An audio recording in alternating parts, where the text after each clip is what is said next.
and welcome to a festive special of TiElogues. Health food movement is spreading across the country. The market is expected to reach $30 million in the next 5 years.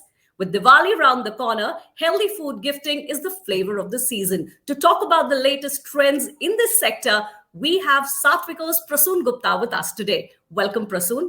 Hi, Bushra. Thank you so much. So tell us some key trends that you are seeing. What kind of demand are you seeing happening right now?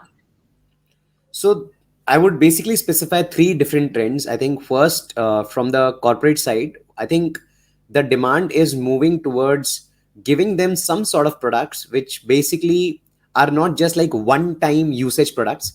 So, for example, when we offer our these food yoga kits, which contain a yoga bag and everything, then they also want a program to be combined with that, which can actually really create a direct impact in their employees.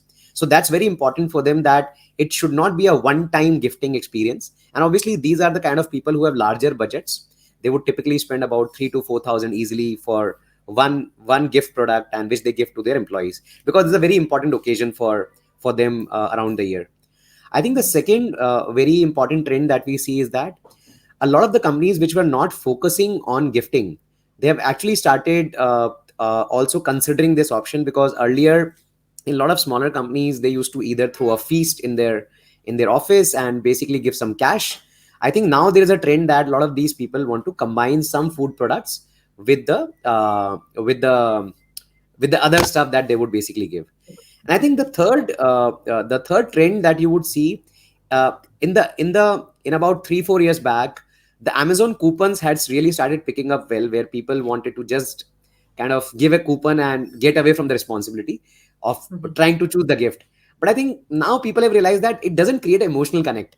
So people want something that they can actually. So I think this is also a trend where people are moving away from that traditional coupon to actually figuring out something really nice for their people. And I think that also is very important for creating that bonding and the emotional connect. So I think this is experiences, products are trying to get combined, and all this is happening now a lot. Okay, great. So US is a large market for you now, Prasoon. Tell us about your global expansion and the roadmap ahead.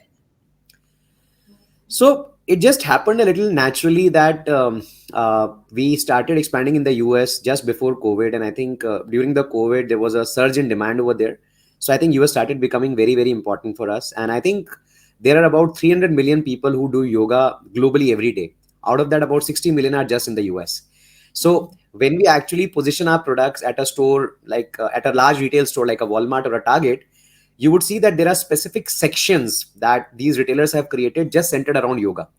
And we fit in very well in those sections because we offer the nutrition for the people who do yoga.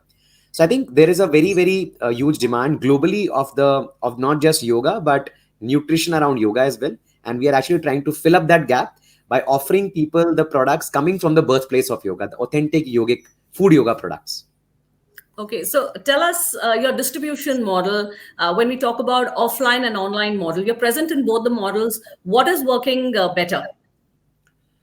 So Bushra, I think both work well. Both of them have their I would say the ups and the downs, and positives and the negatives. So in the online model, it is always difficult to create that right model in a space like food, where you get profitability easily, because the delivery costs are always very high. We have a very high volumetric weight of our products, so the volume of the product is higher than the dead weight of the products.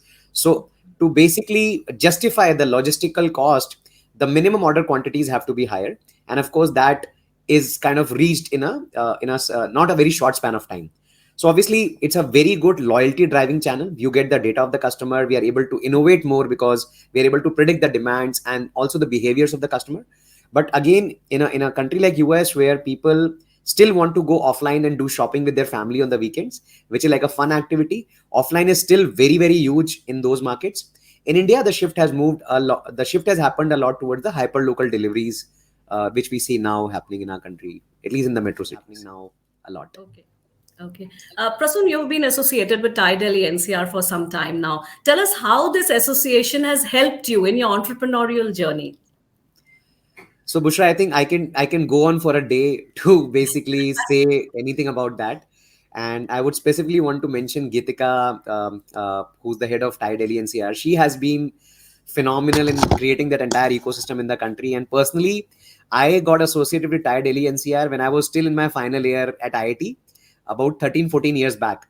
And TiE Delhi NCR was the entire ecosystem that helped me in every way. A bunch of my investors, they are very senior people with TiE Delhi NCR. I've been to global charter member retreats, and I've met people who have been who have been phenomenal, just not just to help me personally, but also have become investors and mentors to me. So I think I can't justify saying anything about TiE in just about 2 minutes, but all I can say is that if you have one go-to place, if you have any sort of problem in the country, and if you're an entrepreneur, I think TiE Delhi NCR would be that stop. Thank you so much, Prasoon. Thanks a lot. It was a pleasure speaking with you and wishing you a great festive season. Thank you, Bushra.